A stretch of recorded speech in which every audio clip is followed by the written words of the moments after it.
¿Y la cabeza? La policía buscó la identidad por el número de la matrícula y comparó la foto de tráfico con la cabeza. Grissom, Catherine, os presento a Víctor da Silva. ¿Qué causó eso? Habrá que sacar un molde. ¿Golpe fatal? Eso parece. Mirad las heridas que han dejado esos tajos en la mandíbula. Parecen como golpes al azar. Estaría oscuro. ¿Maltino, tal vez? Sin duda es un crimen pasional. ¿Crees que una mujer pudo hacer eso? Yo podría. ¿Me das miedo? Si queréis saber qué herramientas se usaron, tendremos que hervir la cabeza. ¿En serio? ¿Quieres que lo prepare? Bueno, ¿qué aditivo pones tú cuando hierves? Detergente. Es mano de santo. Igual que arrancar una máscara de goma. Excelente. Imagino que los habréis reconocido al instante. Eran Grissom y sus policías de investigación científica en esa serie CSI que ha sido un éxito simultáneo en todo el planeta. Algo en el fondo nos llama la atención y algo nos hace admirar a las personas que persiguen a criminales utilizando la tecnología, la intuición, la sapiencia. La pregunta ha llegado a este estudio de la cadena SER, como siempre ya en penumbra, y con muy buena compañía. Ha llegado pues en los últimos meses, desde que esta serie se hizo popular en España. ¿En nuestro país ocurre lo mismo? ¿Hay policías que viven aventuras como estas? ¿Ha habido casos resueltos de formas a veces tan rocambolescas o por casualidades o por una investigación larguísima? Yo siempre digo, hoy nos van a decir también, pero yo siempre digo que la realidad supera cualquier ficción. Somos Milenio 3. Estamos aquí, Katia Rocha, Carlos Barroso, Carmen Porter, buenas madrugadas. Buenas madrugadas, Iker. Oye, esto sí que es un equipo de auténtica investigación, ¿eh? Veo carpetas, veo papeles, veo un libro que vamos a recomendar enseguida y que vamos a sortear además entre quienes nos llamen, y ya abiertas esas vías para participar en media hora de CSI Español, hoy, sin duda alguna.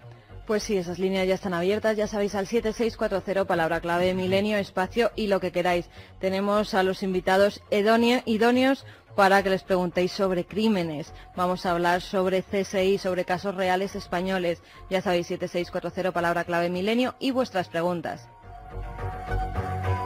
Sobre crímenes, sobre investigación, sobre anécdotas.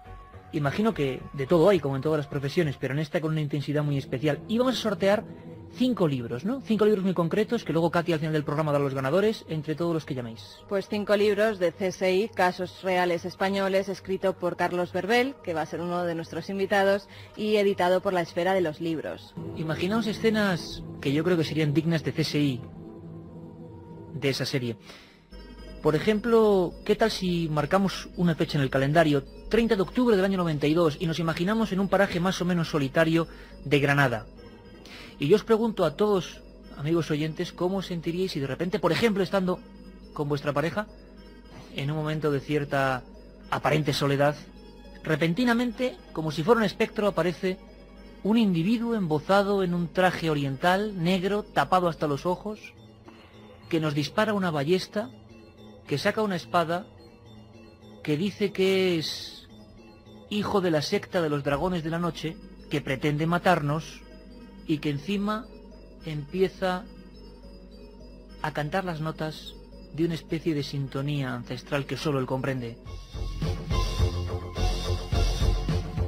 Bueno, pues estos casos son reales, auténticos, nombres, apellidos, datos y muchas veces soluciones eficaces. Muchas veces se llegó al final, porque seguro que nos lo vais a preguntar, pero yo creo que los crímenes perfectos son muy difíciles. ¿Los hay? ¿No los hay? ¿Cuál es el caso que a vosotros más os impactó y queréis preguntar hoy si se investigó, si se dejó de investigar, cómo se podría investigar hoy? Líneas abiertas, 7640, palabra Milenio, y nosotros comenzamos en un instante. Pues como os decía, amigos, el estudio 1, como siempre, lleno de papeles, lleno de cuadernos, de anotaciones, de libros con esos marcadores, tanto Carlos Belver como Carmen lo llevan en diferentes colores, pero apuntando cosas, y yo creo que hoy, como siempre, vamos a aprender qué es de lo que se trata, poner una gran interrogación, como hace este programa. Si hace 2 semanas hablábamos de sucesos extraños en un pueblo de Aragón, y hace 1 hablábamos de Colón y su misterio histórico, pues hoy, como en una montaña rusa, nos vamos a la investigación policial. Sabéis que la criminología, pues por vocación, es uno de los temas que más nos gusta y más os gustan, lo comprobamos constantemente. Carlos Verbel es el autor de este libro que tengo ahora mismo entre las manos, como digo, que suene la portada de gran éxito, además, con un prólogo de un buen amigo de esta casa que estuvo la semana pasada, hace 2 semanas con nosotros, Luis del Val. CSI, Casos Reales Españoles, La Esfera de los Libros. Y además nos conocemos hace bastante tiempo y es un periodista de raza. Carlos Berbel, compañero, buenas madrugadas y bienvenido aquí a tu casa. Muchas gracias, es un placer estar aquí. Oye, Carlos, la pregunta es obligatoria y creo que si no la hago me matan. ¿Ficción, realidad, se parece lo que ocurre en España a lo que nos cuenta Grissom y sus chicos? Y lo supera. Yo me he encontrado con muchos CSIs en España, con casos que son tan buenos o mejores que los que ha habido o que hemos visto en televisión, y me he encontrado con muchos Grissom. Esto es un aviso para navegantes, ¿eh? Quiere decir, gente que son profesionales, vocacionales, que cuando cogen un tema lo agarran y va con ello hasta el final y que dedican mucho tiempo libre. Entonces cuando decimos, bueno, es que esto del CSI y demás, pues es película. No, de película nada, ¿eh? Pero no solamente en la policía científica de la Policía Nacional, sino también en la Servicio Criminalística de la Guardia Civil, se llaman de forma diferente, o con gente, por ejemplo, como los Mossos de Escuadra, que tiene la Policía Científica también, que es muy eficaz. Pero hablando concretamente de la Policía Científica, que es la que vamos a hablar aquí en la mayor parte de la noche, son increíblemente eficaces. Lo que pasa es que lo que yo les decía muchas veces, digo, ¿cómo esto no lo contáis? Dice, porque nosotros somos investigadores, no somos guionistas de televisión, ni somos escritores como tú, para eso estás tú. Y al otro lado de la mesa, como decía, estamos en perfecta compañía y además es un honor que nos visite por vez primera Carlos Corrales, que es comisario general de la Policía Científica Española. Don Carlos, buenas madrugadas. Buenas noches, buenas madrugadas. Te veo ahí, rodeado de carpetas, con historias, con casos. Imagino, y te voy a hacer la misma pregunta, que a veces, como decíamos, los casos reales, lo que nos ocurre muy cerca y que no vemos, a veces estamos enganchados a la tele y no vemos que los misterios de verdad están pasando al lado, pues muchas veces superan a cualquier ficción, ¿no? Os habéis encontrado con historias, imagino, para hacer varios libros, ¿no? Sí, bueno, a lo largo de la historia de la Policía Española hay infinidad de casos en que, lógicamente, superan la ficción, son mucho más efectivos, son mucho más reales, digámoslo de alguna forma, que los que nos ponen en televisión. Y yo me gustaría preguntarte una cosa, Carlos, que también luego os van a preguntar seguro, pero a modo personal, siempre imagino que hay historias como los periodistas que se nos quedan de una forma, ¿no? Ahí, que fueron muy especial para nosotros. Quizá la solución de algún caso concreto, o quizá la no solución de algún caso concreto, quedarse con las dudas, ¿te marcó? ¿Hay algún caso que tú siempre destacarías en tu podium particular? Bueno, yo en Policía Científica llevo 5 años. Mi trayectoria profesional, que se desarrolló prácticamente en los años jóvenes profesionales, fue en la antigua Brigada de Investigación Criminal de aquí de Madrid, histórica. Posteriormente Policía Judicial, y hubo, la verdad, muchos casos en los que participamos. Siempre en la brigada, el día que estabas de retén, hacías prácticamente cargo de todos los asuntos que entraban en Madrid, de todos los asuntos importantes. Se investigaban todos ellos, se resolvían la mayoría, y de aquellos que no resolvíamos, siempre quedaban en nuestra mente, en nuestros archivos, para que en un futuro, siempre el trabajo más que la suerte, hacía que a lo largo del tiempo pudiéramos resolverlos. La gente enseguida nos ve consultando cosas y no me gustaría perder la oportunidad. ¿El crimen perfecto existe? ¿Hay muchos crímenes perfectos? Bueno, esa siempre es la pregunta del millón. Crímenes hay muchos, perfectos todavía no se ha detectado ninguno. Yo siempre mantengo, y lo mantienen los buenos policías, que no hay crimen perfecto, sino investigación imperfecta.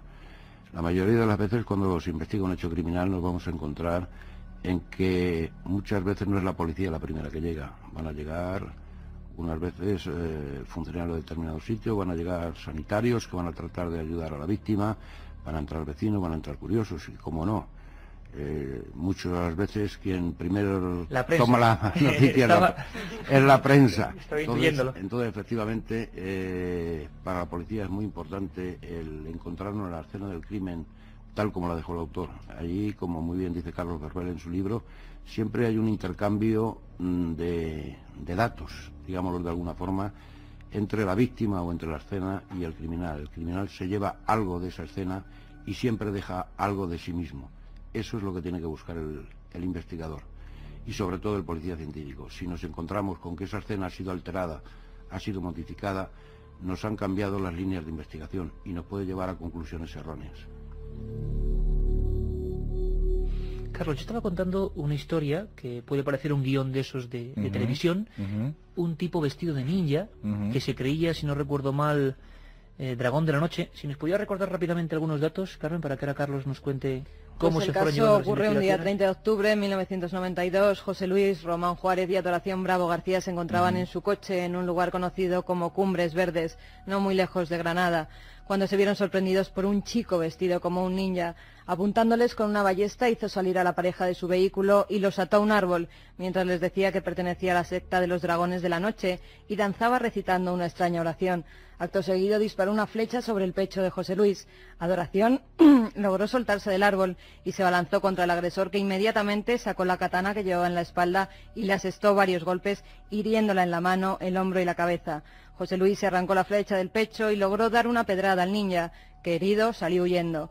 La pareja por fin logró llegar hasta el cercano pueblo de La Zubia. Bueno, aquí podemos tener el típico caso de un enajenado, no lo sé. Empieza la investigación, Carlos, y esto es para hacer un capítulo. Lo hemos leído en tu libro y es para hacer un capítulo. Sí, porque, vamos a ver, el problema era cómo identificar a este sujeto. Tuvo la mala suerte de que se cayó una cartera en la cual había una invocación a Odín, cosa que a los investigadores los dejó un poco perplejos, porque claro, va vestido de ninja, se supone que es un profesor de una filosofía oriental, y Wotan Odín es un dios del norte. No tenía ningún sentido todo aquello. Lo primero que pensaron los investigadores era que se le dio la olla completamente. Bueno, empezaron a investigar y hicieron una investigación clásica. ¿Cómo? Pues a partir de la letra empezaron a hablar con todos los establecimientos donde se hicieron artes marciales. Consecuencia, eso fue un trabajo de chinos, porque hicieron una especie... Ahí tenemos el primer ejemplo de lo que puede ser un primer paso de investigación Claro. científica, ¿no? O sea, todos los gimnasios, toda la gente, Todos. eso puede ser mucho tiempo. Claro, evidentemente hicieron una especie de papel en el cual tienen que rellenar su nombre y escribir un poco y demás. Pero aquello no nos llevó a nada, porque de alguna forma el tipo este había salido del circuito clásico. Evidentemente al final todo el mundo estaba muy nervioso porque, claro, imagínate, Granada en esos años es una pequeña ciudad de provincia y claro, la gente no salía a la calle. Y alguien llamó por teléfono a la policía, dijo, posiblemente puede ser fulano de tal. Fulano de tal, se concentraron en él y le hicieron la prueba de grafística, que en este caso es ver si el papel que tú tienes corresponde con la letra del sujeto este. Al mismo tiempo habían llamado a Madrid, a diversos sitios donde se vendía material oriental, y casi paralelamente mandaron una información centrando, mejor dicho, la misma dirección y el mismo sujeto. Fueron a por él y el tipo negó todo. Se llamaba Quirino Padial, era un sujeto de menos de 17 años. 17 años, el ninja. El ninja. Y el tipo negó en todo momento que él hubiera sido. De hecho, no le encontraron ni la katana, si mal recuerdo, y tampoco le encontraron el traje de ninja. Pero sí le encontraron restos, vamos a decir, de su filosofía oriental en su casa, y de que evidentemente estaba obsesionado con la historia. La familia, que había desaparecido aquel fin de semana, se había marchado de fin de semana, pues era un chaval normal, trabajó en una joyería, y no podían creer que tuviera esta doble vida, en una palabra. Al final, concentrado ante la juez de instrucción, el tipo llegó a confesar, evidentemente, de que sí, de que lo que había pasado es que la televisión le había influido de tal forma que había decidido salir a cazar. Y no tenía tampoco carnet de conducir, ni nada por el estilo. Lo curioso de todo eso también es que cuando el sujeto, el que fue agredido con la flecha, el tipo que estaba desangrándose, que salvó la vida, por los pelos, cogió el coche, condujo varios kilómetros, y cuando empezaron a pedir ayuda nadie les ayudó, salvo una señora que le vio desde una ventana y llamó a la policía, pero toda la gente que pasaba por allí pasaba algo, o sea que... Y el miedo también, me imagino. Y el miedo impresionante. El otro desapareció, quiero decir, Claro, los dos, tú fíjate cómo tuvieron que vivir los siguientes meses, mientras que el sujeto pues estaba en la cárcel, nadie estaba seguro del todo de que fuera este tipo.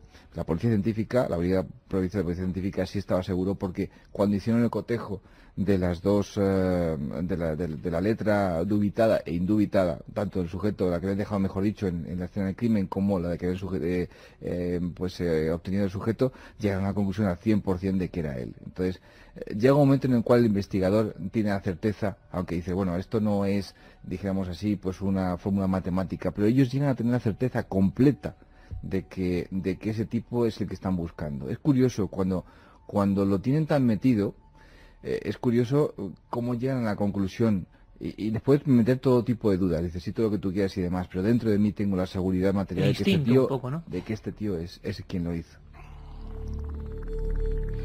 Pues un primer caso, ahora vamos a hablar con Carlos Corrales, donde la grafología, o el análisis que además interesa mucho a nuestros oyentes, tiene algo que ver y nos hace llegar a una pista. Hemos preguntado rápidamente a una compañera amiga de este programa también, experta en grafología y que ha estudiado también la firma de algunos asesinos, Clara Tahoces, para que quien no lo sepa, pues sepa, nunca mejor dicho, qué es eso de la grafología y más o menos qué rasgos nos cuenta ella, porque claro, esto es muy subjetivo, pero qué rasgos parece que identifican a un tipo de asesinos. Veremos luego, debatiremos si tienen razón o no. Clara Tahoces. Las letras con fuertes empastes.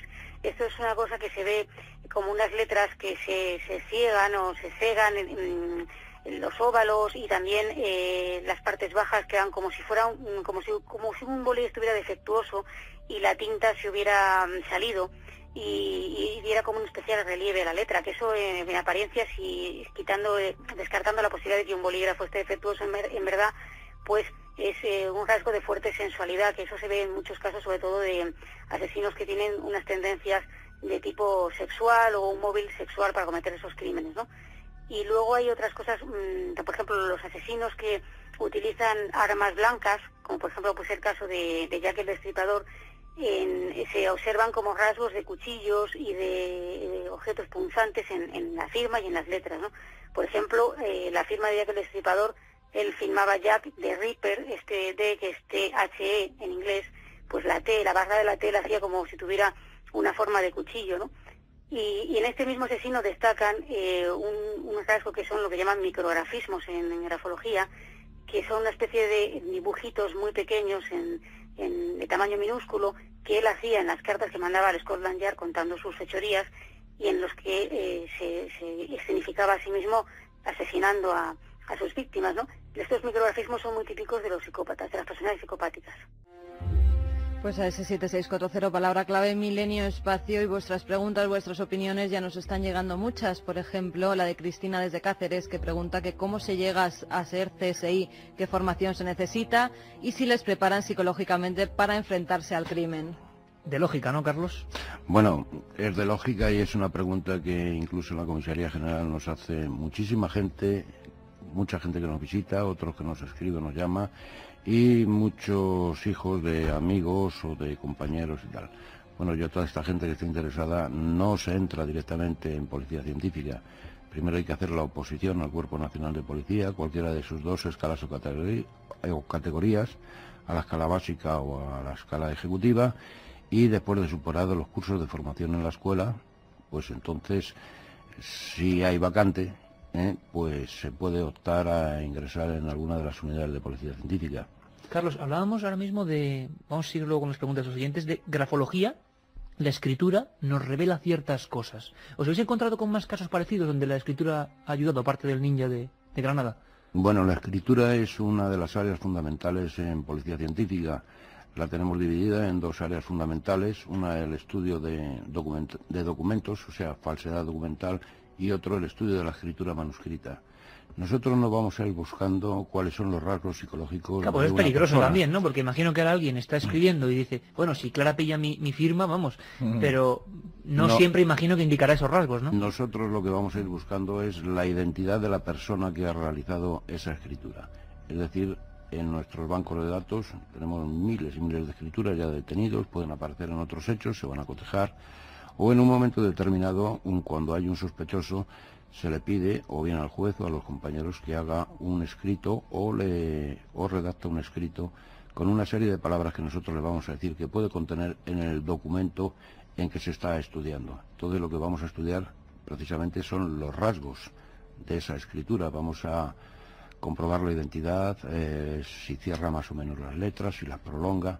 Hay que tener en cuenta que una persona que intente disimular su escritura, cuando redacta un texto lo sucesivamente largo, al final va a incurrir él mismo y siempre va a dejar algún rasgo de esa escritura normal que tiene. Aparece la querencia que diríamos, ¿no? Entonces, ¿qué es lo que van a hacer los estudios? Aparte, van a mirar la profundidad de los rasgos, la profundidad del surco de la letra. Se van a estudiar con diversas luces oblicuas, que nos van a dar pues esa profundidad, esa prolongación de rasgos, esa repetición de determinadas, de lo que estábamos hablando antes, y se va a hacer un estudio comparativo, se va a medir las longitudes de esas letras, de los arcos, de las ¿Y suele dar vueltas. resultado? ¿Suele dar resultado? Prácticamente si tenemos suficiente escritura al 100%. Al 100%. O sea, es como una huella dactilar, nuestra escritura. El estudio es distinto, pero al final se va a identificar perfectamente. Hay una cosa importante aquí. La esencia del trabajo de policía científica es comparar una cosa con otra. Siempre la prueba que obtienes de la escena del crimen o de la investigación, compararlo siempre con otra cosa. Esa es la prueba. Yo siempre se lo decía, se lo digo también a gente del comisario que trabaja con él, digo, o sea, lo vuestro siempre estáis comparando una cosa con otra, y dice, Claro. es la esencia de todo, o sea, siempre si pillamos un pelo, si tenemos una huella, si tenemos, pues, lo que pasa, por ejemplo, en el tema grafística, es verdad que ellos solamente comparan las letras, no van más allá, porque A no... interpretar lo que es la escritura. Exactamente. Ujú. Lo que pasa es que nosotros estamos acostumbrados a ver, hombre, la investigación, tú fíjate los rasgos, pero los especialistas en grafística van más allá también. Quiere decir que, aunque no se lo pida la policía científica, ellos saben de grafología y saben si este tipo pues tiene rasgos psicopáticos, si es un paranoide, si es un tal... Pero eso no lo vuelcan normalmente en sus informes. Se limitan a decir, este es el Eso individuo. es, sí. Vamos, si te parece, Carlos, con algunas de las preguntas para que os hagáis una idea y seguiremos en la segunda hora de lo que está preguntando ahora mismo la gente a través de 7640 y de las dudas que están teniendo.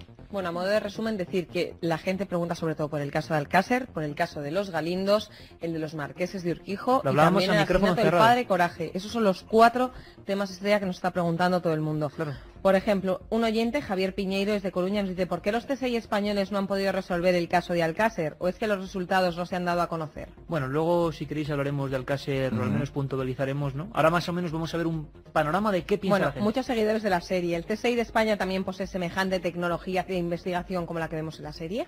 Pregunta importante, ¿no? Muy importante. Para luego desarrollarla, si te parece, o para Sí, comentar. Perfecto. para desarrollarlo. Sí, Pues- sí la tiene, ¿eh? Yo la ¿Sí? avanzo ya, sí la tiene. Pues sí. fíjate, eso yo creo que la gente no lo sabe y nos gustaría conocer un poco más. Quería recomendaros 2 buenos libros que explican el tema. Uno, CSI de Carlos Verbel, que es el que estamos recomendando, y el otro es Psicópatas, Criminales y Asesinos de Carlos Berber y Salvador Ortega. Es buen Lo amigo, escribe Salvador Julio Ortega. de Palencia. Ujú. Está muy enterado, Julio. También otro oyente nos dice, si seguimos preguntándonos por el crimen perfecto, es imposible de resolver, por lo tanto, es posible. Otro oyente, ¿cuál ha sido el caso más impactante en el que no hubo explicación científica? Saludos desde Dos Hermanas, Sevilla. Bueno, luego si queréis los dos, un caso de esos que digáis, bueno, aquí nos quedamos casi al límite de no saber qué ocurría, ¿no? Que alguno habrá, imagino. Un caso más, con José de Cáceres, el caso de las niñas de Alcácer, ¿fue esclarecido por el CSI o aún no se ha resuelto? Otro oyente nos dice, si tenemos tan buen equipo de CSI y tan buena tecnología, aún hay miles de casos sin resolver. Yo creo en el crimen Miles. perfecto. Miles. Sí, Es mucho hablar miles. Sí, Sí, sí, es mucho los miles. mucho hablar miles. Hay muchos casos. José pero- Manuel de Córdoba se pregunta ya un poco retorcido, ¿cuál ha sido el crimen más sádico ocurrido en España? Hombre, los hay a estas horas, os dais cuenta. A las 2 menos un minuto quieren que, claro, y luego pasa lo que pasa, que nos echan la culpa y dicen que no duermen con este programa. Mira, está muy curiosa. ¿El CSI español puede decir algo sobre las caras de Belmez? Ah, bueno, las famosas caras de él. Le preguntaremos sobre las caras de él, me dice señor. Y este más de actualidad. Buenas noches, Iker. ¿Por qué con tanto avance científico se está tardando tanto en desenmascarar a Tony King? Eugenia de Prado. Otro caso imagino que tú me ¿En qué pones en el libro. sentido? ¿En qué sentido? Es que la Eso cuestión es- está en que en el caso de Sonia Caravantes está contrastado que él fue. Efectivamente. En el otro o sea no. que- Claro. Es curioso Son dos. también la leyenda, la gente va incorporando cosas, y lo vais a ir viendo esta noche, que seguro que a veces no están en lo cierto, pero se generan leyendas y ya veréis cómo... Me parece a mí que vamos a tener que hacer un programa de radio solamente de CSI, ¿eh? Ya dedicado. También que era un policía, nos decía soy policía y os aseguro que en España se trabaja más con el coco que con toda la parafernalia americana. Un saludo. No, también es verdad. Un momento. Hay una cosa que es importante. Claro, vamos al informativo. Vale, volvemos en un momento y tenemos una hora por delante, ¿vale? Venga, compañeros, gracias. Pues 2 y 6 minutos en el estudio 1, en el estudio central de la cadena SER, el piano, las mesas, la foto de todos nosotros por ahí y la mejor compañía. Carlos Belbel, periodista y escritor, autor de CSI, Casos Reales Españoles. Sorteamos 5 ejemplares, lo ha editado La Esfera, entre las llamadas del 7640 que nos están abrumando, como siempre, además con preguntas pues inteligentes y que meten el dedo en la llaga. 7640, palabra milenio. Y por supuesto también con el comisario general de la Policía Científica, Carlos Corrales, y yo creo que ya estamos aprendiendo y metiéndonos en un mundo que, claro, que nos fascina, ¿cómo no? Pequeño apunte porque, Carmen, hay que informar a nuestros oyentes de que, bueno, tenemos una semana que yo no sé si vamos a sobrevivir a ella, ¿no? Pues yo no sé, nosotros no lo sé y ellos tampoco, porque tenemos Milenio 3 para rato, durante toda la semana. Empezaremos el miércoles, como siempre el domingo, este domingo a las 3 de la madrugada tenemos el programa normal, pero luego el miércoles, el día de Nochebuena, habrá un especial sobre Navidad. También tendremos otro especial el sábado, donde tocaremos pues todos los misterios bíblicos, los misterios en torno a Jesús, en torno a la Sábana Santa. El domingo 28, de 10 a 11 de la noche, igual que el sábado, también tendremos un especial donde ahondaremos en todas esas curiosidades en torno a la Navidad. Tradiciones, supersticiones, la estrella antropología, de Belén, los Reyes Magos, de dónde vienen. Y el día 31, el día de Nochevieja, pues despediremos el año con vosotros a las 3 de la tarde, de 3 a 4 de la tarde, y luego se repetirá de 10 a 11 de la noche. Y pues haremos un especial sobre lo mejor de Milenio 3 desde septiembre hasta ahora. Luego volveremos a dar los datos porque, bueno, lo importante es que vamos a estar con vosotros, muchos programas, una gran cantidad, y estoy seguro que sobre este tema de la investigación policial científica en España, por lo que estamos viendo, habrá que hacer más de uno porque los temas, evidentemente, son muchos. No os olvidéis que mañana digo yo, madre mía cómo estoy, el domingo, de madrugada, a las 3, nuestra segunda edición, para los más noctámbulos, vamos a tener cosas como estas. Ya sabéis que estamos recuperando el teatro en la radio, estamos recuperando las dramatizaciones, los actores, recordando algunos hechos más y menos dramáticos, más y menos sorprendentes que ocurrieron en nuestro país. No os lo perdáis a las 3 el domingo porque vamos a recordar una historia extrañísima que salió en los telediarios y que tenía que ver, y vaya si tenía que ver, con el misterio. Esto es lo que se está preparando ahora mismo en el cuadro de actores y el equipo de producción dirigido por Mariano Revilla, para este domingo, para todos vosotros. Aquel día el telediario abrió su tercera edición con una noticia sorprendente. Un viajante de comercio de Sevilla había sido perseguido por un misterioso artefacto. 2 destacamentos militares de la base de Morón de la Frontera se han desplazado hasta la carretera de Castillo de las Guardas para analizar las huellas calcinadas por el objeto volante no identificado en la zona todo es confusión y temor. En el único bar de Lagunilla, un pequeño pueblo de la provincia de Salamanca, se había formado un considerable revuelo. Yo os digo que ayer se vieron 2 luces como esas cerca del Paso de los Lobos. Las vi con mis propios ojos. Yo te creo. Mi difunto padre vio uno de esos cerca de Béjar, en pleno día. Si hasta Atanasio, el médico, debió encontrarse con un demonio de esos hace un par de semanas. Está claro, patrona, pero ¿de dónde vendrán? ¿Qué querrán de nosotros?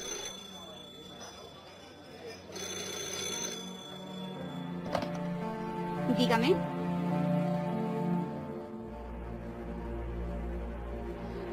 Pues todo eso y mucho más. Unas noches de miedo en la Sierra de Béjar, en la magnífica Sierra de Béjar, que recrearemos a las 3 el próximo domingo. Nos lo teníamos y no nos lo teníamos. Alcácer, los Galindos, tecnología. Nos preguntaban también por la hipnosis regresiva, como uno de los medios que se sabía que en juicio ya se había utilizado. Nos preguntan, evidentemente, por grupos que pudieran ser sectarios, que matan a gente. Ahí está la sombra de Alcácer, pues que es muy alargada, evidentemente. Y hablaremos de lo que podamos. Uno de los casos que nos llama la atención, y ahora mismo, Carlos, vamos con la tecnología, que se ha quedado ahí en el aire y es muy importante, si contamos con tecnología como en la película o no. Seguro que os va a sonar mucho esta recreación, que sin duda alguna nos demuestra que en España también pasan cosas como estas. Si hubiera un guionista y lo hiciera en Estados Unidos, seguro que sería un auténtico éxito. Un emparedado. Vamos a ver qué nos contaba CSI. Ya he llegado. ¿Confirmas que es humano? Metacarpo, falanges... No hay duda alguna. Buen trabajo, Nick. Ha de haber una forma más sencilla. Cuando un cuerpo se descompone en el hormigón, crea una bolsa de aire sellada al vacío. Si lo hacemos así, se abrirá como un bote de pepinillos.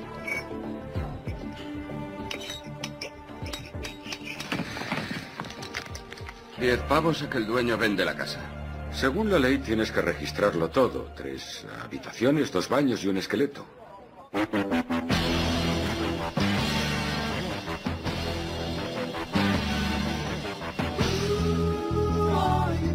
Y la famosa sintonía que ha dado la vuelta al mundo de los Who de CSI, con ese Grissom sacando un cadáver emparedado, vaya forma de morir. Pero es que en España, nos lo cuenta el libro, nos lo va a contar ahora los investigadores, han ocurrido casos como este. Muy brevemente, Carmen, ¿qué pasó en Vallecas? ¿Solo los datos más básicos? El 16 de febrero de 1993, la policía encuentra tras el muro de una vivienda abandonada el cuerpo de un hombre en avanzado estado de descomposición. Debido a ello, las huellas dactilares no pudieron ser identificadas y se tuvo que recurrir a buscar aspectos peculiares, como un tatuaje que el cadáver llevaba en el antebrazo izquierdo, un corazón rojo y 2 iniciales, S e I. Tras muchas preguntas e investigaciones en tiendas de tatuajes y con expertos, lograron localizar varios nombres y contactaron con las familias. Sus padres confirmaron que se trataba de Agapito Arenas González, un hombre que había caído en la droga y hacía años que no sabían nada de él. Carlos Corrales, comisario general de la Policía Científica, casos como estos, que como vemos se dramatizan en la ficción, ocurren en la realidad. Aquí al lado en Vallecas, un emparedado boca abajo. Nos parece de terror, sinceramente, ¿no? Pero ocurre y os encontráis con estos casos. Y a veces sin huellas. ¿Dónde se empieza la investigación ahí, no? Bueno, lo primero que hay que hacer, efectivamente, cuando se encuentra un cadáver, primero es el recuperar todos los restos de ese cadáver mediante un trabajo prácticamente de antropología. Es realizar un trabajo como si estuviéramos en Atapuerca, muy despacio, muy profesional, sin perder ningún resto óseo, porque los muertos, como muy bien dice Carlos Berber, los muertos también hablan. Los muertos también hablan, vaya frase. Entonces, aquí estaba, efectivamente, no se pudo recuperar tejido lofoscópico de los dedos, con lo cual hubiera sido mucho más fácil la identificación, ni se pudo regenerar dado el avanzado estado de descomposición, pero sí, efectivamente, tenía unos tatuajes. Entonces, hay que tener en cuenta que el tatuaje, aunque ahora se ha puesto de moda, pero hace unos años no era tan frecuente. Lo tenían, pues bueno, unas personas muy era determinadas. Síntoma de un extracto social muy concreto, ¿no? Quizás. No, más que nada lo solían llevar muchas veces los de determinados delincuentes cuando estaban en prisión, se tatuaban determinados nombres, determinados signos, incluso determinadas marcas que entre ellos pues les decían que habían estado o habían pasado por una prisión y que ellos mismos reconocían entre ellos cuando se encontraban en la calle. Era muy característico en la mano, pues por ejemplo, llevar 5 puntos como los 5 puntos del dominó, del número 5, y lo único que quería decir era que era 1 entre 4 paredes, uno de los más característicos. Entonces, bueno, dentro de la población reclusa era muy frecuente, perdón, el que se hicieran este tipo de tatuajes. Se grababan los nombres de la madre, de la novia, de un ser querido, se ponían figuras de Cristos, otra población, otra serie de personas muy aficionadas a tatuarse eran los legionarios, soldados profesionales, etcétera, etcétera. Los marineros también. Marineros. Don Juan iba tatuado, con lo cual chocaba muchísimo el padre del rey, y decía, bueno, ¿cómo es posible? Claro, es que los marineros precisamente del siglo XVIII, cuando el capitán James Cook visitó pues la Polinesia, trajo precisamente esa costumbre de tatuarse, de tatuarse los talaceos, que decíamos en castellano antiguamente, ahora se dicen tatuajes, los talaceos. Entonces es cierto que lo que dice el comisario, que es tan identificativo un tatuaje como puede ser una huella. En el caso de Aquilino Padial fue fundamental una cosa que antes, a la cual hacía referencia uno de nuestros oyentes, es decir, la tecnología es importante, pero lo que funciona o lo que es crucial es la mente investigadora del policía. Todo, ¿no? Es cierto, por ejemplo, en este caso fue fundamental el factor humano, que es un policía de la comisaría de Vallecas, un agente de policía que era tan aficionado a los talaceos, a los tatuajes, que censaba a todos los tipos que tenían. Es decir, tú llevas un pequeño tatuaje y te hacía un dibujo, un clavado de tu tatuaje y lo incluía directamente en una pequeña colección que él tenía, que ahora está informatizada y que tiene la policía y que forma parte de la policía. Él ha entregado a la policía. Posiblemente sin el celo profesional de ese agente hubiera sido imposible identificar a Aquilino. Hubiera sido prácticamente imposible. ¿Qué ocurre? Cuando tienen ese tatuaje, que es tan identificativo con una huella dactilar, se van a la policía. Y entonces les toca la lotería porque se encuentran con esta gente. Y esta gente dice, no, yo tengo aquí un censo. Y justamente había 5 casos, 5 tatuajes que podían coincidir con ese. Y el trabajo fue después de pura llamada telefónica y de ir a ver a los familiares, identificar a Aquilino Padial. Y a partir de ahí fue tirar del hilo.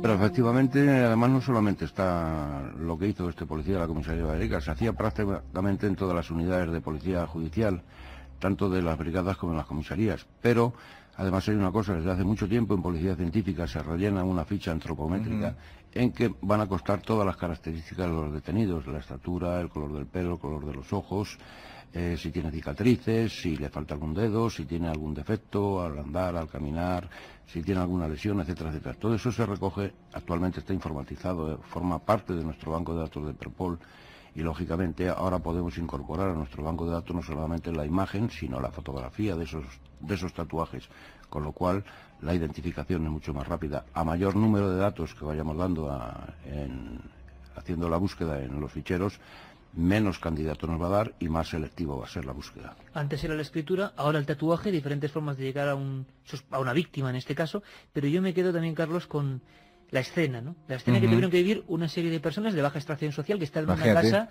y de repente tiran un tabique y se encuentran a este hombre drogadito, emparedado boca abajo con las piernas hacia arriba. Imaginaos por un momento en una noche como ahora, a estas horas por ejemplo, dar a un tabique y que aparezca... Y una nube de moscas saliendo del agujero.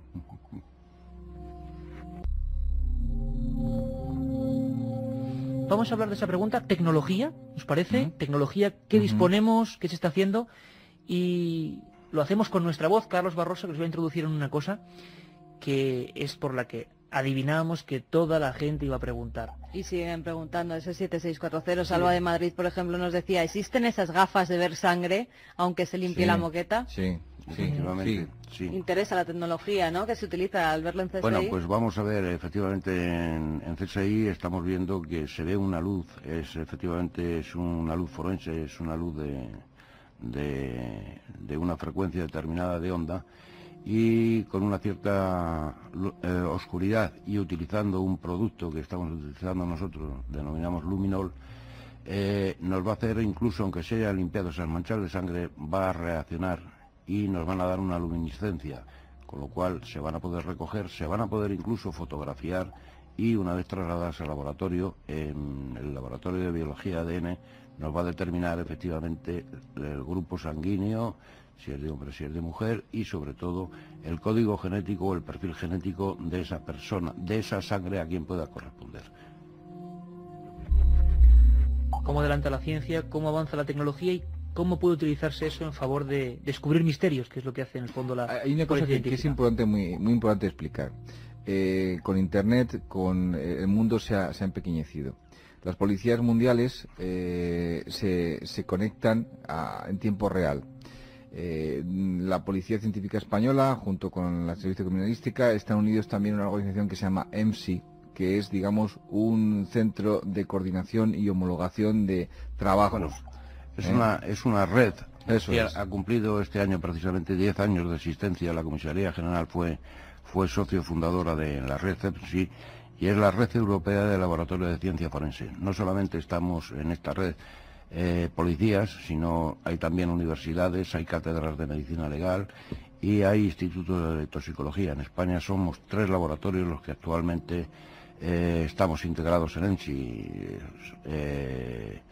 El Laboratorio de Criminalística, la Guardia Civil es nuestro, por supuesto, como socio fundador, y desde hace 3 años, me parece, le dimos el espaldarazo y defendimos ante EMSI que debía estar también con nosotros el Instituto Nacional de Toxicología. En la actualidad me parece que somos 36 países con cerca de 70 laboratorios. Ellos lo que hacen es intercambiar no solamente conocimientos, sino homologan formas de trabajar. Entonces, ¿qué quiere decir?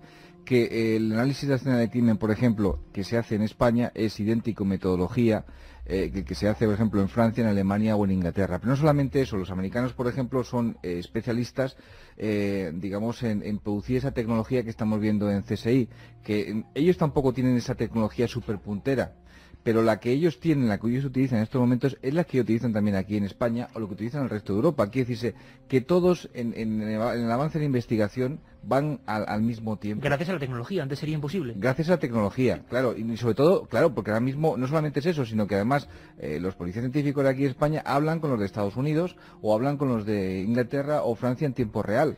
Pues es decir, que se ha formado una red ahora mismo. Luego, yo además también añadiría una cosa, no solamente Sensi, que en definitiva es un órgano consultor, para nosotros también es mucho más importante, y están las policías de todo el mundo, que es Interpol. Interpol, en la Secretaría General en Lyon, bianualmente nos reunimos todos los directores de laboratorio de todas las policías del mundo, de todos los países asociados a Interpol.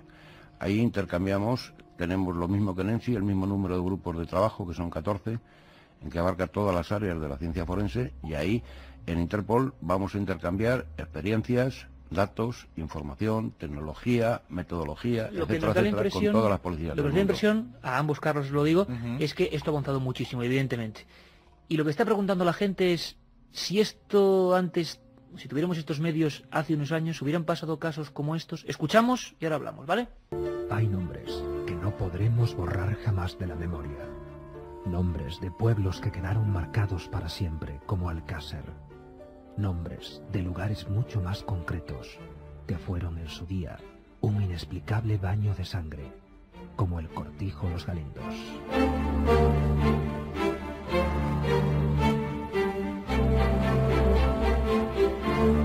Existen casos que sobrecogieron durante meses a España entera y sobre los que se fue posando la bruma de la duda y el olvido. Muchos se hacen la eterna pregunta: con los medios del siglo XXI, ¿estos incidentes de la España negra hubieran sido resueltos con rapidez y eficiencia? La otra realidad. Milenio 3. En la SER. Lo sospechábamos, Alcácer, Los Galindos, nos preguntan por la posibilidad de snuff movies, de grupos sectarios. Vicky de La Coruña nos preguntaba si conocían algún caso nuestros expertos sobre snuff movies en España o solo son leyendas. Un momento, porque hablando de Alcácer, pues nos recordaban historias dramáticas. ¿Quién nos recuerda sonidos, por ejemplo, como estos? No puedo pensar de que haya muerto así de esa manera. Y no los perdono. Que hagan con ellos igual que han hecho con mi nieta. Lo mismo, exactamente igual. Que los maten, que lo quemen con gasolina con lo que pide. Que eso es un crimen. A sangre fría, eso no se hace. O si os acordáis, hace ya más de un año, cuando hicimos un especial sobre ese crimen, claro, perfecto es mucho decir, pero que quedó ahí impune, por lo menos impune, en Los Galindos, y hablábamos con la madre de José González, de una de esas personas, luego hablaremos del fuego, que estaba, pues, el tamaño era casi como el de un muñeco reducido por el fuego, junto a su esposa, en la entrada de ese cortijo, una imagen dantesca. Hablábamos con Los Galindos y veíamos que después de un cuarto de siglo, nadie podía olvidar. Los 5 que mataron, de los 5, ¿a cuál más bueno? No había uno malo. Los matan, hablan de ellos, le echan la culpa y no lo defiende nadie. Ni los amo al revés. Los amos querían, vamos, que no pareciera. En todo este tiempo la policía y los investigadores, ¿qué les han dicho? La policía se portaron muy bien, pero cuando llegaban al sitio, pues ya se quedaban otra vez, ya se aflojaban. Los mismos, el grupo que lo cogió primero, el que lo cogió segundo, todo. El juez parecía como si fuera de familia, que los van a coger, coger, nada. Y el abogado igual.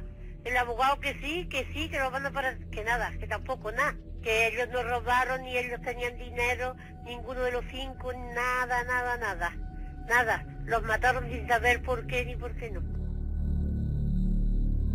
Crímenes, historias que han quedado en el subconsciente colectivo. Yo, Carlos, te lanzo primero a ti la pregunta. luego a Carlos Verbel.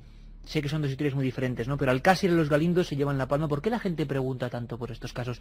Y la pregunta lógica es, si hoy contásemos con los medios de la CSI, vamos a llamarlo así para que todos nos entendamos, ¿se hubiera solucionado, se hubiera sabido quién mató en los Galindos y quizá hubiéramos sabido quién estaba detrás de Alcácer, si es que hubo alguien más, como se sospecha mucha gente? Vamos a ver, el crimen de los Galindos transcurrió hace muchísimo tiempo. De entonces a esta parte los medios de investigación, los medios técnicos han avanzado muchísimo y yo parto también, hay que reconocer no solamente los medios técnicos, sino la formación profesional de los investigadores y de los técnicos que van a ir a la escena del crimen. Lógicamente, 25 años después hubiéramos realizado, tanto Guardia Civil como nosotros, que nos hubiera correspondido, hubiéramos realizado las investigaciones de otra forma completamente distinta. ¿Quién no se hubiera hecho nunca, Carlos? Pues no lo sé, desconozco los pormenores del caso. Lo que siempre he dicho anteriormente... Parece que se movieron cuerpos, que... Efectivamente, una cosa primordial en la escena del crimen es no alterarla, el modificar la situación de un cuerpo, el mover un mueble, el darle la vuelta a un cadáver, incluso muchas veces, que es una costumbre muy frecuente, que yo siempre he dado instrucciones para que no se hiciera, puesto que los muertos se pueden identificar después, para ver si tiene el documento de identidad, para ver quién es, aunque sea una muerte natural. Eso va a inducir a error luego en la investigación. Luego los rastros que se dejan, las colillas de la gente que fuma, nos va a inducir a error luego. Luego siempre hay cosas que si una persona, ya estamos diciendo que el criminal se va a llevar algo consigo de la escena del crimen y va a dejar algo, lógicamente si entran muchas personas en un lugar, van a llevarse esas cosas que nos ha dejado el autor, incluso nos van a dejar las suyas, con lo cual se va a orientar la investigación por otros derroteros, nos va a inducir error y al final pues vamos a fallar. Pero hay que tener en cuenta tanto en uno como en otro, por ejemplo el de Alcácer es otra cosa completamente distinta. Alcácer no está cerrado, en Alcácer hay una serie de detenidos y en Alcácer falta detener a Antonio Inglés, que es el principal.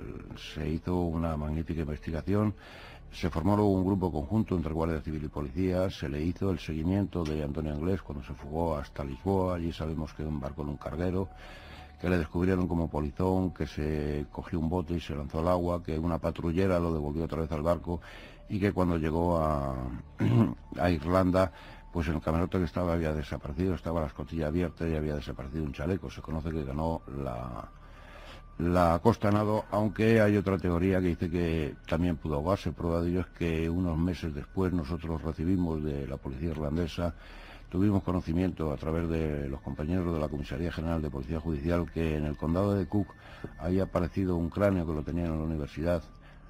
Lo reclamamos por si podía haber sido, si era el de Inglés. Nos dijeron que estaba en muy malas condiciones el cráneo, puesto que había sido cocido en cal viva y estaba en un expositor y que anteriormente habían hecho una serie de pruebas, tanto la policía irlandesa como la inglesa Scotland Yard, y no habían podido tener ningún perfil genético. ¿Tú tuviste, Carlos, ese cráneo, el cráneo de sí, supuesto Inglés en las manos? Lo tuvimos en la Comisaría General, pero bueno, no era Inglés.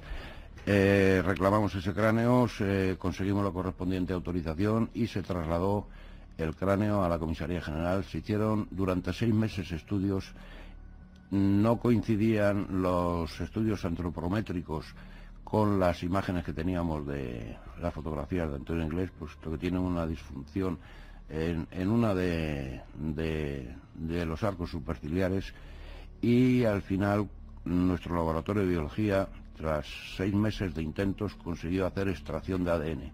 Se comparó con los familiares de Antonio Inglés. A pesar de la cal. A pesar de la cal. Y se determinó que no correspondía a Antonio Inglés. Entonces, la investigación sigue abierta. Hay que tener en cuenta una cosa, que aunque haya pasado tiempo, ni la Guardia Civil ni la policía olvidan. Tienen una memoria histórica en sus archivos y que para nosotros ningún caso está cerrado, aunque de momento no se haya podido resolver. Carlos, tú como periodista, pues mira, ¿por qué se nos ha quedado tan...? Mira, por ejemplo, con el de los Galindos, mi buen amigo Salvador Ortega Mayén, que además es colaborador de este programa, estuve investigando precisamente los Galindos y más de una vez le pregunté, bueno, ¿qué realmente se hizo mal ahí? Dice, bueno, pues lo que se hizo mal es que primeramente no fue profesional nada de lo que se hizo en aquel momento, no se protegió la escena del crimen. Allí entraron los periodistas, entró hasta el Sum Sum Corda, y alteraron completamente toda la escena del crimen. Era imposible llegar a ninguna conclusión a través de las pruebas que se pudieran obtener. Eso es lo que se hizo mal. Quizá no se tenía entonces la formación, es uno de los primeros pioneros en este campo, que consideraba que era fundamental preservar la inspección ocular. En el caso de Alcácer, también yo hablo con gente que estuvo investigándolo y me dicen también que la inspección ocular primera, cuando se encontraron a la niña, no se hizo demasiado bien tampoco. ¿Qué ocurre? Pues que simplemente no comenzar bien un caso, no analizar bien un caso, ya te lo condiciona por completo. Te lo condiciona completamente. Luego después, al final se complicó muchísimo y queda el misterio si realmente pues fue Antonio Anglés y Ricard los únicos, o por el contrario forman parte de una red de snuff movies en este sentido, porque se dijo también que que las niñas habían sido sometidas a tortura y grabada en vídeo, ¿no? Y que había inclusive una cinta en la cual aparecía una de las niñas. Esto es un rumor que no ha sido contrastado. Cuidado, no estoy dando ningún tipo de noticia. Sí, se convirtió en leyenda urbana, era la leyenda que circulaba por toda la sociedad. Exactamente. Posiblemente, las cosas a veces es lo de siempre, es una lotería. Si te da un buen policía científico, si las circunstancias son todas geniales y demás, es muy posible que haya un 100% posibilidad de conseguir solucionar ese caso. Cuando a veces las cosas se tuercen, como parece ser este el caso, porque es verdad que hay cosas que se hicieron mal, pues te puede llevar a condicionar toda la investigación. Y no estoy diciendo nada que no se sepa y que no esté ahora mismo en la calle. Algo que está en nuestro inconsciente colectivo. Claro. Carlos, ahora vamos a escuchar de nuevo un poco a la gente, si os parece, y seguimos hablando. Pero Carlos, muchos amigos nos preguntan en el 7640 con la palabra milenio, recordamos que sorteamos los 5 libros de Carlos Verbel, sobre sectas, posibles grupos que tanto en Alcácer como en otras partes de España hubieran actuado. Yo no sé si hay mucha leyenda en torno a esto, pero en Alcácer mucha gente sigue creyendo que hubo otro grupo, yo no sé si de adoradores de lo que sea, o amantes de las fiestas al límite, no lo sé. ¿Se sabe algo de esto? ¿Se puede saber en España? Yo en España no se ha detectado ningún caso de estos, como pueda ocurrir en otros sitios. Y en Alcácer yo no creo. Yo creo que ahí ha sido 2 o 3 personas, no todos identificados y no todos determinados. Hasta que no se detenga o hasta que se sepa que ha sido Antonio Anglés, no se podrá decir, si es que él lo quiere contar, si se le detiene y se le encuentra, qué es lo que ocurrió en aquel monte cuando secuestraron a las niñas y las llevaron en el coche. Pero lo que sí es cierto es que se trata de la actuación de unos desalmados,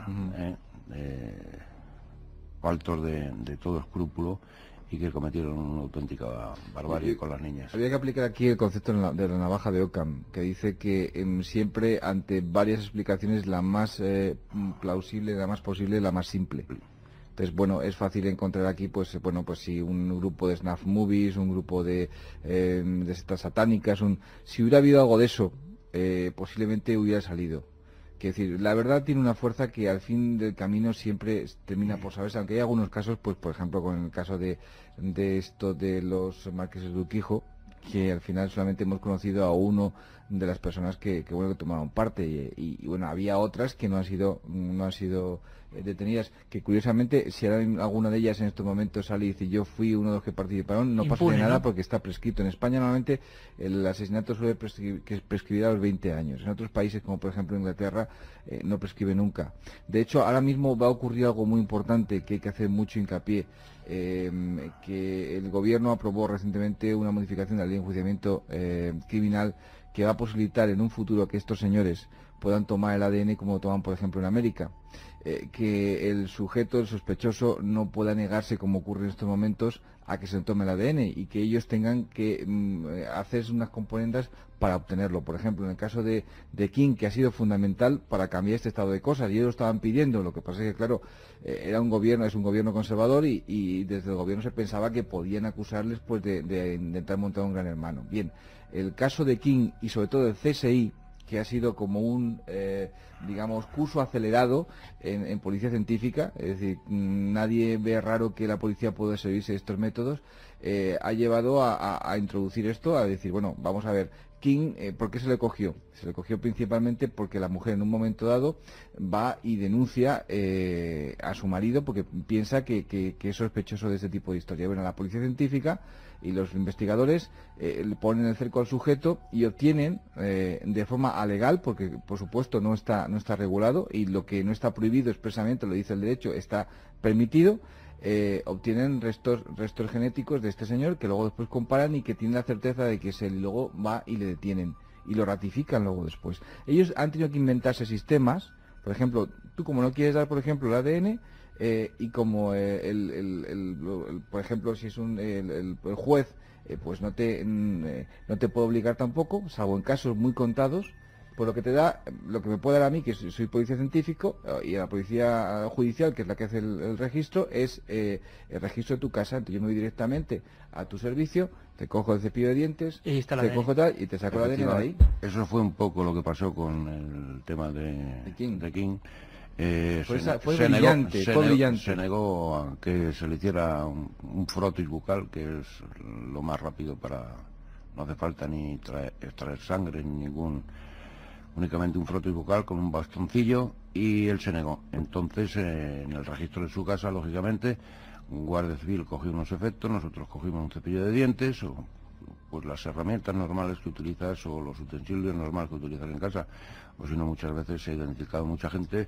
Pues hay un caso muy curioso de un homicidio, que luego lo podríamos contar al final si tenemos tiempo, en que lo identificamos por la ropa. O sea, cualquier objeto en que pueda contener células de una persona, si están en suficiente buen estado, de ahí vamos a extraer quizá más completo que el carnet de identidad. Tienen que desarrollar legislativamente hablando esto próximamente. El próximo gobierno lo llevará a cabo. No, pero para ellos... Vamos, ha salido ya la modificación, está aceptado y ha entrado en vigor.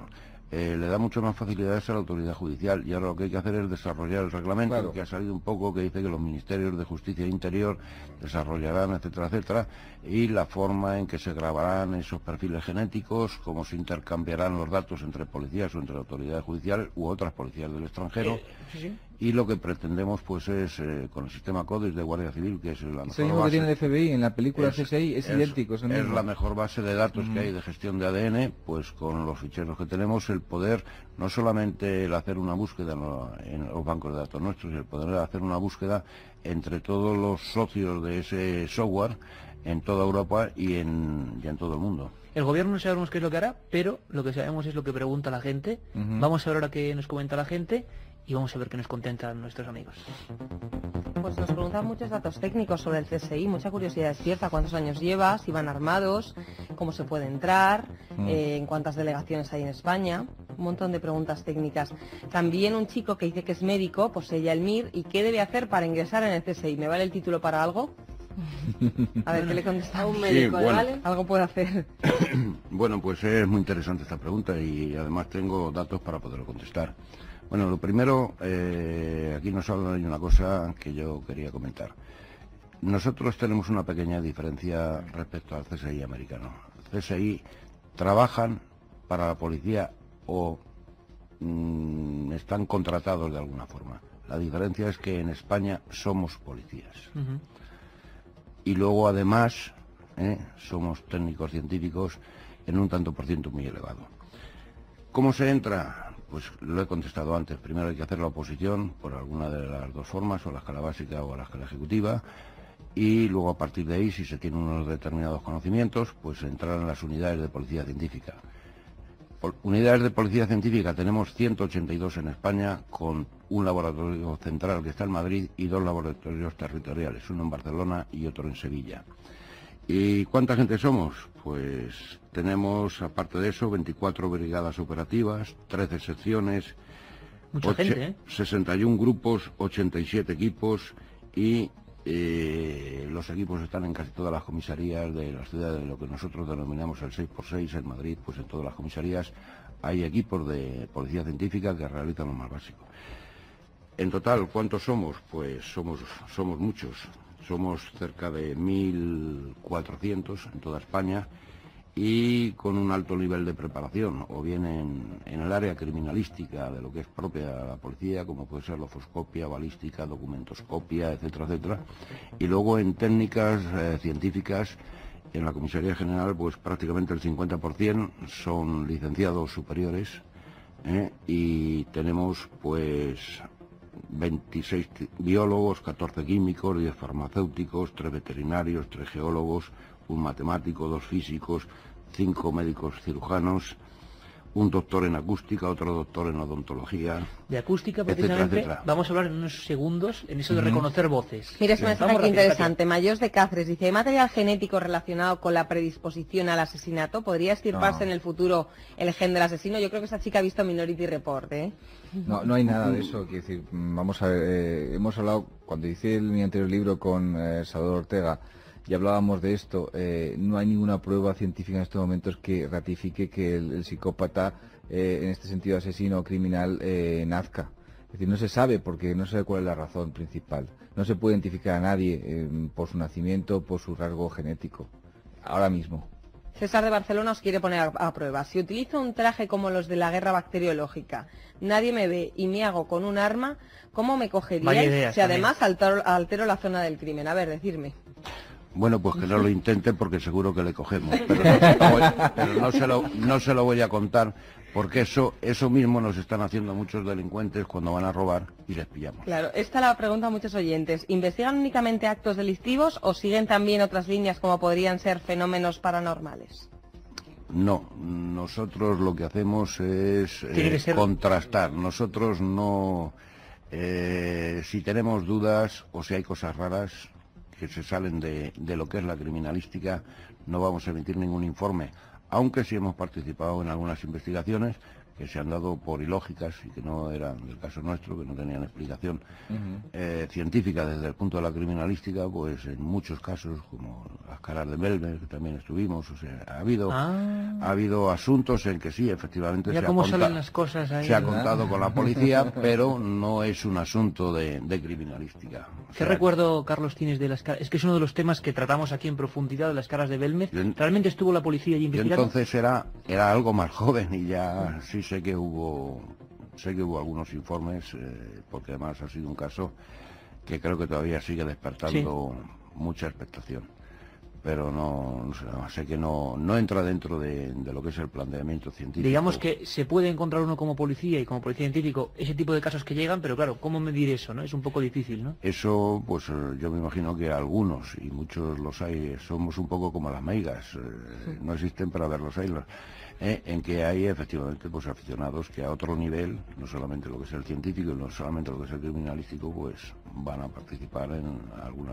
Pues es interesantísimo porque daría para otro gran programa. Fenómenos extraños, nosotros recordamos en Vallecas, por ejemplo, un caso de la muerte de una niña que luego al parecer la Policía Nacional en su informe, en el año 92, si no recuerdo mal, en la comisaría de Vallecas, deja bien claro que ellos como policías por lo menos han sido testigos de algún tipo de manifestaciones extrañas, vamos a llamar. Esto ocurre de vez en cuando, imagino que será una gota en un vaso inmenso, pero ocurre. No te lo sé decir exactamente. Yo sí estoy recordando ahora un caso de hace muchos años en Huelva, que había un fantasma en un barrio determinado, y al final no era tan fantasma, al final tenía nombre, apellidos, 2 manos, 2 piernas, una cabeza y fue detenido. Y estaba creando el pánico. Era un fantasma de carne y hueso. Era un fantasma de carne y hueso. Esos son peores que los de sábanas habitualmente. Mira, para terminar, Inmaculada de Santiago de Compostela dice: mi crimen perfecto es el que se ha cometido y no se ha descubierto porque a la persona se le ha dado por desaparecido. Ahora vamos a hablar muy importante, aunque vuelvo a decir que sobre todo eso de los cadáveres, por ejemplo, sin identidad, o que interesa mucho a la gente. Se ha hablado mucho de proyectos para bueno, saber la identidad de esta gente que se está ahí esperando, digamos, que alguien sepa quiénes son, ¿no? Y de dónde vienen. Vamos rápidamente con una cosa que comentaba Carlos también, hablaba de diversos métodos. Uno es las comparaciones de voz, ¿verdad? Escuchadme atentamente. Grabación del minicassette de tu primera víctima. Comparándolos. Te quiero. Por esto, pero me es imposible seguir adelante. Te quiero, mamá. Y ahora la voz del Marco. Pues ya podrás oírla siempre que quieras. Te quiero, mamá. Los gemelos de Minnesota. La madre se equivocó. Es la voz de su hijo. He introducido las 2 notas de suicidio en el ordenador y he separado las pistas una a una. He captado esto muy de fondo. llamo Royce Harmon. Resido en el 7642 de la calle Carpenter, en Las Vegas, Nevada. Tengo 41 años. ¿Qué es eso? No lo sé, pero suena como una bandera, una lona o algo así. Dadme un segundo, os lo serviré en bandeja de plata.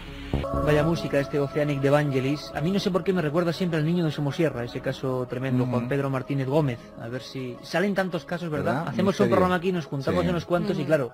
Además, casos que se han quedado en el inconsciente colectivo, ¿no? Y que a mí me ha ocurrido con gente de la Guardia Civil, gente de la policía, recordar alguna historia como esta, si por ejemplo el niño Juan Pedro, había policías a los que se les humedecían los ojos porque se quedó ahí una historia, el niño ¿no? pintor del Málaga, el niño pintor de Málaga. Se volvió a saber nada. Y fíjate, Inmaculada de Santiago nos preguntaba, caso Anabel Segura, se resolvió, creo recordar, gracias al análisis de una grabación de cassette. Sí. ¿Sería un CSI?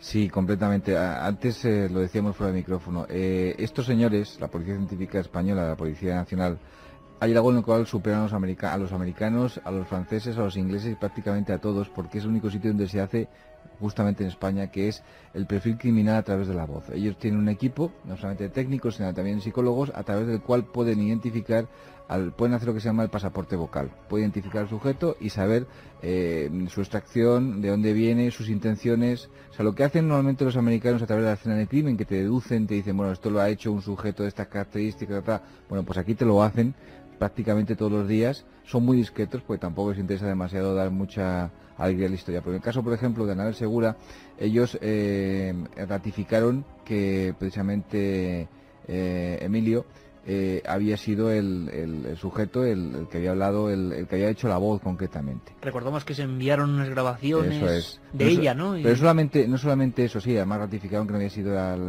esta Felisa, precisamente García, no había sido Anabel Segura cuando ella mandó, sino lo más importante de todo esto fue la cantidad de gente que ellos pudieron descartar a través de las voces. Es decir, ellos tenían la prueba indubitada, que era la voz del sujeto que llamaba, y luego después había un montón de voces que ellos estuvieron contrastando para saber si podía ser o no podía ser.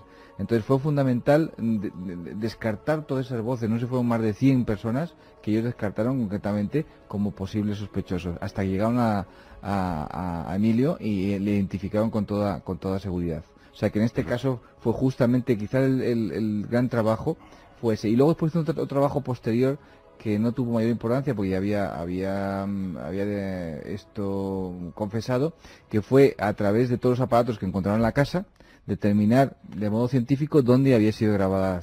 Efectivamente había sido en un radiocassette. Y bueno, tiene mucha importancia porque en acústica forense pues llevamos ya unos años trabajando en este tema muy intensamente. Nos formamos con la Policía Federal Alemana, con un profesor de allí.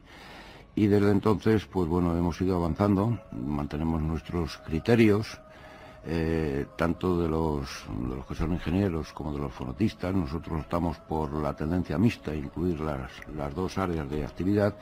Y en pasaporte vocal tenemos un equipo multidisciplinar, como ¿Qué es pasaporte vocal, Carlos? Pasaporte vocal precisamente es esto, es determinar el perfil de la identidad del criminal, determinar el sexo, la edad aproximada, si tiene alguna disfunción del habla, el nivel más o menos cultural, el entorno geográfico, etcétera, etcétera. Para eso disponemos de psicólogos, de lingüistas y de psiquiatras dentro de este equipo. Una pregunta, porque yo es que me quedé con ese detalle, es que no sé si estoy en lo cierto, ¿no? Por ejemplo, fíjate, antes de que me hagas la pregunta, en el tema de Anabel Segura hay una cosa muy curiosa. Nosotros decimos que es un hombre que puede tener alrededor de los 40 años, un entorno cultural bajo y que además es de Toledo. Es que iba a preguntarte por eso. Y que además es de Toledo por una palabra griega. Es que te iba a preguntar por eso. Luego se dio la circunstancia cuando se le detuvo a Emilio, que yo la había detenido en mi época de investigador de Brigada de Investigación Criminal por atraco. ¿Al mismo personaje? Al mismo personaje. O sea, ¿fuiste tú el que le detuvo? No, en el caso de Anabel no. No, el anterior. Anteriormente, claro, porque me vinieron y dice, jefe, está aquí su firma en unas diligencias que ha detenido al caballero este por atraco. Pues, Carlos, la casualidad no existe. En este programa decimos eso, que la casualidad a veces, bueno, dará mucha solución a muchos casos, pero yo estaba preparándome aquí en el cerebro una pregunta, y era que me acuerdo, no estaba en lo cierto, ¿no?, que se hablaba de esa llamada, y que yo no sé si de fondo algún niño o algo se dijo que decía la palabra bolo, y entonces, claro, dijeron bolo, Toledo, pero claro, unos análisis que parecen de ciencia ficción, ¿no? O sea, hilando hasta subiendo muchísimo los volúmenes, imagino, y filtrando segundo a segundo. Bueno, hay cosas más interesantes. Nosotros tenemos una demo allí en la Comisaría General que la ponemos pues a algunas de las visitas que nos hacen, y me imagino que a Carlos Berbel también se la pondría el jefe de la sección, el doctor Carlos Delgado. Y se trata pues de una investigación, se analiza una cinta que nos envían los compañeros que llevaban la investigación. Estaban investigando un tema del tráfico de drogas y hay una llamada de un caballero a una señora y hace la llamada desde el bar. Estaba intervenido el teléfono de la chica, entonces esa cinta con autorización judicial nos la mandan a nosotros, se estudia y entonces les decimos utilizando diversos filtros, le decimos a los investigadores que ha llamado desde un bar en el que hay una gramola que tiene una pieza determinada que estaban tocando en ese momento, que hay una dependienta que se llama Susana, y que además tiene una mesa de billar. Entonces, prácticamente blanco y en botella leche. Fue el hacer más o menos en la zona donde se pensaba donde se podía haber hecho la llamada, y efectivamente se encontró el bar desde el cual había hecho. Se mantuvo la vigilancia sobre ese bar y volvió a repetir la llamada a la amiga. Se le detuvo. Historias francamente apasionantes. Y si se van a quedar muchas cosas en el tintero, es normal, es un primer encuentro, pero una cosa que nos preguntaban mucho durante la semana, se ha anunciado en diversos programas de la cadena SER que íbamos a estar con vosotros, y había un tema que inquietaba enormemente a la gente. Escuchamos muy rápidamente. De vez en cuando aparece un hombre solitario arrollado en la vía del tren, o una mujer a la que la corriente lleva suavemente hasta la presa de un río. No portan documentos, sus huellas no están registradas, nunca serán reclamados. Son los sin nombre. En nuestro país existen cientos de cuerpos que esperan que alguien rescate su pasado. Mientras tanto sus rostros, a veces deformados, miran hacia la nada en el interior de alguna cámara frigorífica. Quizá ahora, con las nuevas tecnologías, se pueda saber algo más de esos secretos que guardan celosamente. Los sin nombre, dando título a una célebre película de terror español, pero también realidad. Cientos de desaparecidos de los que no sabemos apenas nada y cautivaban mucho a nuestra audiencia. ¿Qué se puede hacer con ellos? Parece que hay proyectos para intentar averiguar, pero existe... ¿hay tantos? Lo primero, Carlos. Bueno, vamos a ver. Yo trabajé este año en un programa que era las noticias que nos dedicamos precisamente a buscar gente desaparecida. No había tanto, que decir, del 100% de gente que desaparecía, alrededor de un 10% no aparecía nunca. El 90% restante volvía, es decir, no es tan burrada. Si mal recuerdo y apelando a mi memoria, hay como 4.000 y pico personas desaparecidas en estos momentos, en una población de 40 millones de habitantes como estamos. El problema con los desaparecidos es que, desde el punto de vista de investigación, es donde los encuentras. Es decir, cuando la persona, supongamos que ha sido objeto de un asesinato, hay varios, yo conozco varios, en los cuales, al menos en uno, es un crimen perfecto a día de hoy. Es decir, ¿por qué es un crimen perfecto? Es una persona que desaparece en Galicia, si mal recuerdo, en Santiago de Compostela. Su coche aparece en un momento dado colocado frente a un acantilado y no se sabe más de ella. A la policía, o la Guardia Civil en este caso, que fue quien lo investigó, tiene el convencimiento de que fue desaparecida, fue asesinada. ¿Por qué? Porque en el coche que había hay un dato muy curioso, y es que la posición del asiento era la posición del asiento de un hombre. Cuando nos sentamos, yo cuando me siento en el coche de mi mujer, lo que hago normalmente es echar el asiento para atrás. Ella lleva el asiento mucho más adelante porque es más baja. Bien, en el caso de ella, el asiento llevaba normalmente mucho más adelante. Cuando la Guardia Civil coge el coche y empieza a buscar huellas, primero estaba súper limpio y segundo la posición del asiento. A día de hoy ellos tienen su sospechoso, pero no tienen posibilidad de saber. Y oficialmente desaparecida, claro. Está desaparecida oficialmente. Entonces, el problema que es cuando una persona desaparece y no aparece, claro, no puede saber si ha desaparecido voluntariamente, se ha marchado, o por el contrario la han desaparecido, la han asesinado. Y es un misterio que no tiene una solución fácil. Que si me permitís, además, os invito a los dos para hacer un programa sobre eso, desaparecidos hoy, desaparecidos de alta extrañeza. Es un tema que inquieta mucho a la gente. Katy, vamos rápidamente con los 5 ganadores de ese libro, CSI, Casos Reales Españoles, Carlos Berbel, La Esfera. Bueno, pues tenemos Seni de Barcelona, que nos preguntaba que cuál es el mejor aliado, la tecnología, la inteligencia o la experiencia. Ella es una de las ganadoras. Pues es una mezcla de las tres. Una mezcla, exactamente, eso que estábamos pensando, ¿no? Lógico. Porque siempre, por muy sofisticado que sea el aparato que utilices, al final entra a formar parte del juego la inteligencia del perito. Paz de Pinto se pregunta una pregunta muy importante. En el CSI de España, los detectivos son tan atractivos como en los americanos. Hoy. El otro día estuve yo en Antena 3 con un policía científico precisamente de la comisaría que rompió corazones. Bueno, seguimos. Otro de los ganadores es Guillermo, que también es otro estudiante de medicina, al que le encanta todo lo relacionado con este tema de forense, policía científica y demás, y que le encantaría tener ese libro para documentarse mucho más. Pues otro para él. Y por último, el último ganador, Manuel de Tarifa, que nos pregunta que si se hubiera podido descubrir a Jack el Destripador con esta tecnología. Perfectamente. Sí.